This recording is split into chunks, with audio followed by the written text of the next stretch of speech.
ವೀಕ್ಷಕರೇ, ನಟ ದರ್ಶನ್ ಅವರ ಕೇಸ್ನಲ್ಲಿ ಮೇಜರ್ ಅಪ್ಡೇಟ್ ಒಂದು ಬರ್ತಿದ್ದು, ಇತ್ತೀಚೆಗೆ ಕನ್ನಡ ಮೀಡಿಯಾಗಳು ನಿಜವಾದ ನ್ಯೂಸ್ ಅನ್ನು ತೋರಿಸೋದು ಬಿಟ್ಟು ಫೇಕ್ ಸುದ್ದಿಯನ್ನೇ ಮಾಡ್ತಿದ್ದು, ಫೇಕ್ ಸುದ್ದಿಗಳನ್ನು ಹರಿಬಿಟ್ಟು ನಟ ದರ್ಶನ್ ಅವರ ಹೆಸರನ್ನ ಹಾಳು ಮಾಡುವಂತ ಕೆಲಸವನ್ನ ಮೀಡಿಯಾಗಳು ಮಾಡ್ತಿದೆ ಅಂತ ಹೇಳ್ಬೋದು.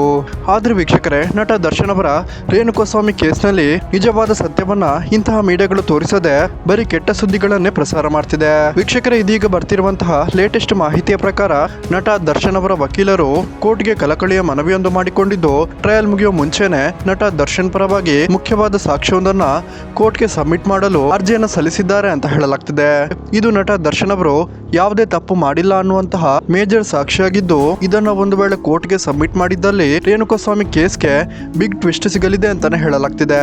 ಈಗಾಗಲೇ ನಟ ದರ್ಶನ್ ಅವರ ಬೇಲ್ ಕೂಡ ಸಾಕಷ್ಟು ಬಾರಿ ರಿಜೆಕ್ಟ್ ಆಗಿರುವ ಕಾರಣ ಈ ಒಂದು ಮುಖ್ಯವಾದ ಸಾಕ್ಷಿಯನ್ನೇ ಕೋರ್ಟ್ಗೆ ಸಬ್ಮಿಟ್ ಮಾಡೋದಕ್ಕೆ ವಕೀಲರು ನಿರ್ಧಾರ ಮಾಡಿದ್ದಾರೆ ಅಂತ ಹೇಳಲಾಗ್ತಿದೆ.